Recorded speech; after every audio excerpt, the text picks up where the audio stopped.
Hello, I'm Jerry Anderson.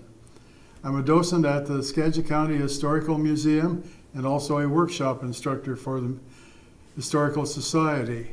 My interest in the logging industry comes from a quote, I believe, by Henry Ford, where he said, "If you don't know where you've been, you don't know where you're going." And I've sort of lived that quote all my life.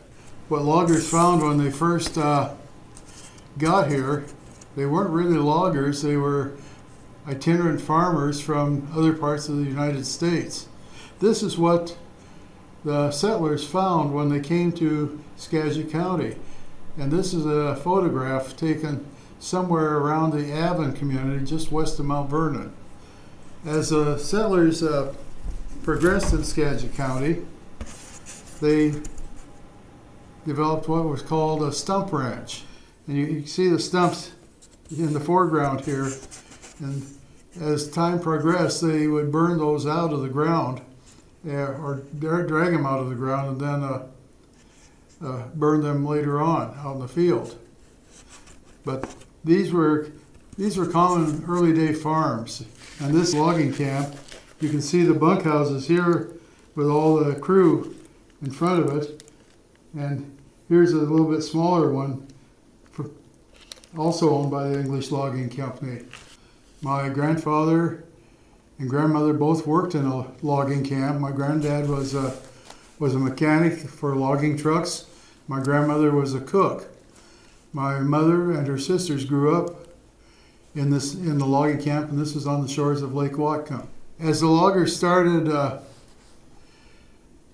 cutting more trees away, they started near the rivers and the ponds, where they could move the logs easily by water to a place where they could mill them. And the first mills were established by the water near either the salt water or along a riverbank. The rivers and lakes and ponds were used to transport the logs. And here you see a boom of logs being towed by a tugboat down the Skagit River. Here you see what is commonly called a skid road, with logs coming down, being pulled by either horses or oxen. Here's an example of one of the early day skid roads. You see the ox teams with a yoke around their necks, pulling a short section of logs on the skid road right here. And there is usually what they called a grease monkey that followed along behind the oxen with a big bucket of fish oil or fish lard, which was really stinky. He would grease the skids ahead of the logs so that they would slide over the skid road a lot easier. In the early days, the loggers had to climb the tree. And here I've calculated that out to be where he's at, is shown by the red circle here. That's about 130 feet off the ground. And he's working up there, being held in place just by a thick piece of rope and a leather belt. If his axe slips, he's got a problem. They would skin the tree down bare, and he would, after he had the top off of it, he would start pulling cables up to fasten around the top of the tree to stabilize it and keep it from bending way over. And then they would put a large pulley with a cable or a large rope down to the ground through the pulley, and they would use oxen or horses or even sometimes manpower to pull the tree up the hill. Trees were large in those days. This is called Old Growth Fir. You can see how large that tree is. Another photograph of oxen and pulling logs along a skid road.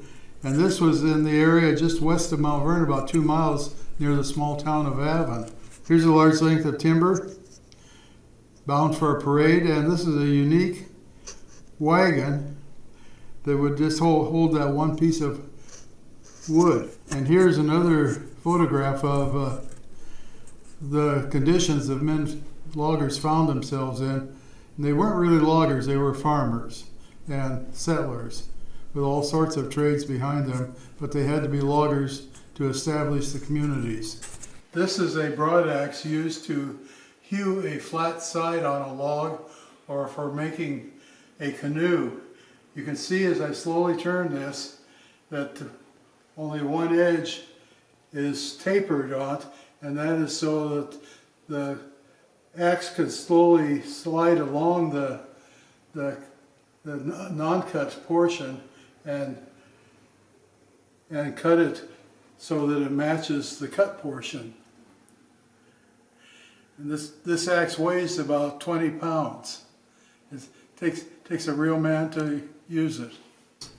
It's not a well-known fact that Skagit County had over 2,000 miles of railroads, logging railroads in the county. And if you use your imagination, it would stretch, those railroads would have stretched from here well down into California. The English Lumber Company probably had the biggest collection of railroad trains, locomotives, cars, and all sorts of logging equipment. They also had several logging camps. There was about 58 logging camps also in the county. As steam locomotives were developed, it took about 5 years or so before they totally replaced animals for moving the logs to the mills. Steamboats were also used to bring logs down the rivers. And I grew up right on the banks of the Skagit River watching several of these steamboats bringing the logs down. The steamboats later became diesel powered and would bring log booms up to about a mile long down around the bend of the river right behind our house. Steam power was also used to move logs from the woods up the hills to where the landings were, where they were loaded on to the railroad cars. This is one of the biggest steam donkeys that the English Logging Company owned. This was a huge machine. I mentioned logging camps earlier, and this is another English logging camp. You can see the bunkhouses here with all the crew in front of it. As time went on, the railroad trains, logging trains, became larger and larger.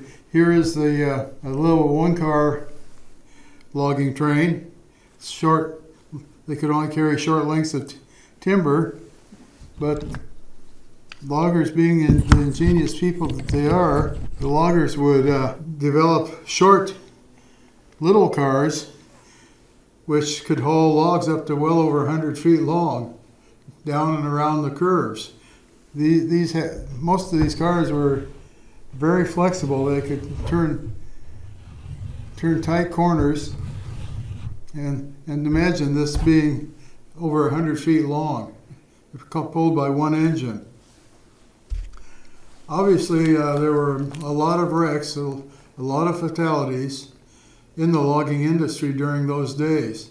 And the logging industry since that time has become much safer, and the accidents are very rare these days.